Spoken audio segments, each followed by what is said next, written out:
said too much. Let's see what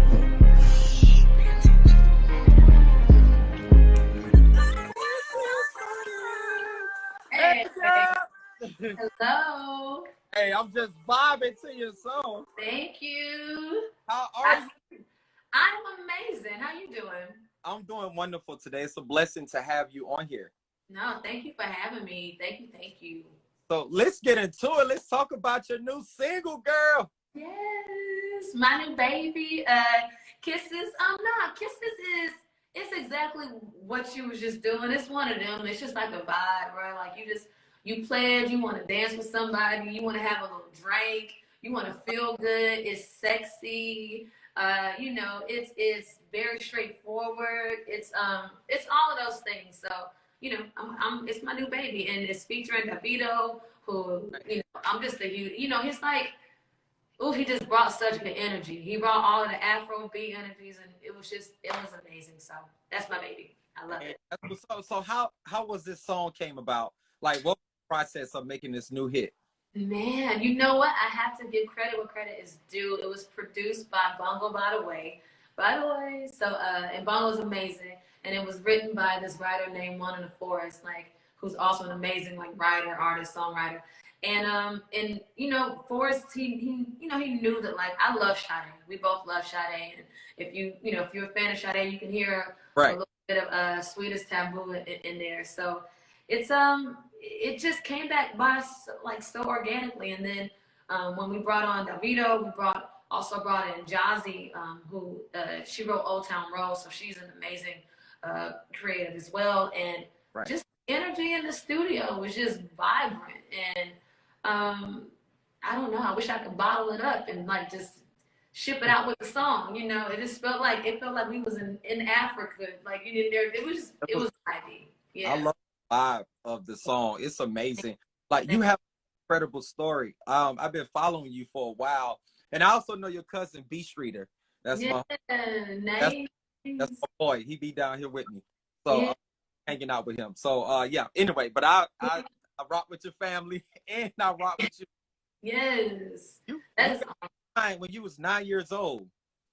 I did Showtime at the Apollo when I was 10, and then I had my first deal around 15. But I've been singing like since forever. Like just grew up singing in church. You know how that go. Like listen, I go home right now. My pastor, she still might say, "Oh, we're gonna have a selection from Sister Streeter." You know how your family like to put you on spot in church and have you come up and sing. So, that's still in me, but that's where I grew up singing in church, and then just kind of developed a love for it around the age of 10. I have not wanted to do, nor have I done anything else except for music since then. Like, praise God, That's what's up. So when you call me crazy, but when you drop that, from then to now, what has changed since then? Since you dropped that, what that was 2012? Yeah, I mean, honestly, a lot has changed. To be quite honest, I mean, I can just start with me personally. I've gone through a lot. I've gone through, falling in love, going through a breakup. I've lost, 2 uncles to cancer. Which I thought was gonna kill me right along with them. Like it yanked the soul out of my body. Right. I have, you just deal with life, in so many different ways. And I know my fans are like, "Girl, can you like hurry up and give us some music?" But if you're really, really a supporter of mine, you understand, and I've said this since the beginning of my career. I have to live my life in order to write. Like, I have to have experiences and allow myself to, be sad on days that I want to be sad, or those are necessary things for me, because that's literally how I create the music, Right. That's what's. So is that your creative process in the studio behind writing? Like, how do you get your vibe right? Because you're such an amazing writer. My vibe, listen here, a shot of tequila, a little tequila, a little tequila. Hey. Listen, give me a J or two, a little vibe. Right. Light some candles, light some incense. Right. I like you know, I like my lights in my studio. I like them red. So I like red lights. I'm just something about red lights. Just do something to me. You know, it's just and then just good people, good vibes. You know, I'm the person in the room. Like if you come in, if you do drink, if you don't drink, you don't have to. If you don't smoke, you don't have to. But I'm definitely gonna offer you a shot. You know, because I just feel like, you know, we write our best when we feel our best, when the vibe is good. Like we have honest conversations. And then that's where the songs are birthed from the conversation. So you gotta, you know, excuse my French, but a fucked up ass vibe, you gonna write a fucked up ass song. Right. That's a fun fact about yourself. Excuse me.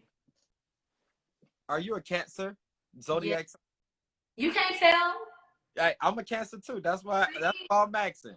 Exactly. I'm a whole Cancer. Are you like a whole Cancer? Yes, July 16th. You're July 7th, but I'm July 16th. Yeah, I'm a Cancer through and through. And I used to think sometimes, I'm like, girl, like yo emo ass, you gotta chill out. But until I realized that that's actually a superpower, I think, of ours. I think that emotions are beautiful, and I think that you know, the more comfortable we get with expressing them, the better. So, you know, I love my Cancer circle. I love all my Cancers.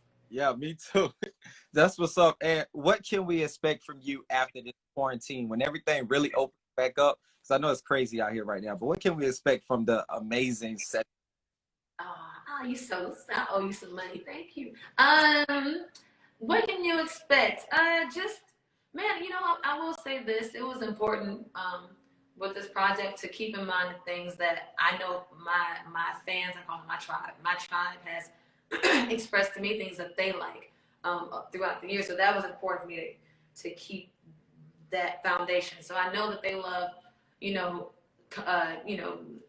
content and lyrics and songs that you know, that inspire, you know, conversations. You know what I mean? Like Right. I love having a song that you know, it creates the conversation. So you're gonna definitely have those.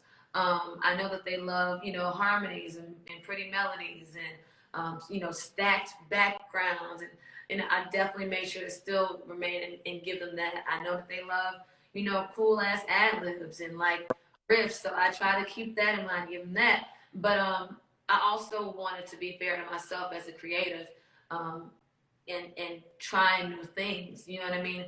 Right. You know, try singing over beats that I never, you know, I haven't sang over before. So just all of those things, you know, you can expect that. You can expect, you know, to be tapped into every little emotion. Listen, I all of my listen, my freaky people, I got you covered, okay? You know, all of my girls that's tired of bitch ass niggas, I got you covered. All of the you know, where do I listen? This is where our Cancers and having our emotions comes into handy. We here. We're tapped into them, and I feel like, you know, with Drunken Word Sober Thought, I was under the influence of a lot of different emotions. So you're gonna get a lot of that. That's what's up. Do you have any merch on the way? Do you have anything special for the fans that we need to? I do. I really do, and I haven't even said this yet, but I'm working on something really special with Carl Kanai that I'm really excited about. I love Carl Kanai. I think he's a legend. Like he's a goat. He's a god. He's like, you know, he's one of the ones. So I'm excited about that, and so I can't wait for fans to see that. I think they're gonna like it a lot. That's what's up. So, what is your most memorable moment in the business? You've been on a lot of tours from back in the day with the Screen Tour, B2K, Lil Bow. I mean, you've been around, like you're the truth. You know what I'm saying? At such a age, you accomplished a lot. What is your most memorable experience? My most memorable experience was being on Beyonce's I Am Sasha Fierce tour. Right. Because Beyonce. Like, I mean, you know what I mean? But it was, I I just will never forget. I watched that show every single night. You know, a lot of times on tour, you know, after you've seen a couple of shows, excuse me, you go, you know, you go to your dressing room a little early. No, literally, every single stop on the U.S. leg of the I Am Sasha Fierce tour, I sat there and watched that woman perform every single night. Wow. And and the memories are embedded in my brain for a lifetime. Like, just to see greatness that up close, like every night, like, and then to just watch how every show was like, you know, the attention to detail and how precise she is about every single thing, from the way that she sang to one night if she put her hand that way, maybe another night she put it like, it was just like I would just watch it and go, what is she gonna do tonight? You know what I mean? Because it was just, it was always everything. It's just I get flabbergasted when I think about it. But for me, that is like one of the most memorable moments in my life was to be on that tour and watch Beyonce every night. That's beautiful. I wish I had that experience. That is amazing. So, like, what advice do you want to give to up and coming artists and songwriters in the game right now? I love to, well, two things. I say this all the time, that there's no wrong way to be creative. And right. I think that, you know, a lot of times when, and I've been there before too, and even to this day, I have to actively, you know, work on that.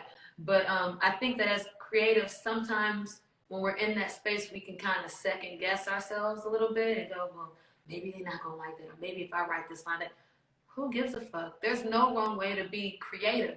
You know what I mean? Right. At least allow yourself to get your idea out. Like, get your idea out, then you can fine tune however you want. But there's no wrong way to do it. And then the other thing I will say, and I've been saying this is something I feel like God has dropped in my spirit during this quarantine, is that, you know, your ideas are not ideas, are strictly ideas. Your ideas are instructions. I feel like, you know, when you think about it, where do your ideas come from? They literally just pop out of the clear blue sky, right? Right. But for me, and I believe that my ideas are instructions from God, and I'm supposed to, and you know when you're supposed to lean into an idea, you know what I mean? Lean into your ideas and follow those things, and just trust that he's gonna order your steps exactly where it is that you need to go. But you're never gonna know if you don't try. You're never gonna know if if you don't lean to that. So that's what I will say to all creatives. It's like, just keep those in mind.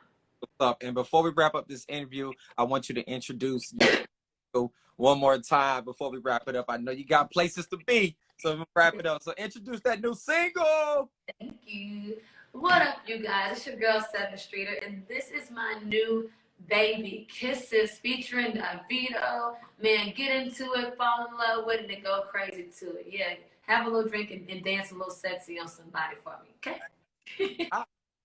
I hear you, girl, but thank you for doing this interview. I'm DJ A-Rod, and I really appreciate you.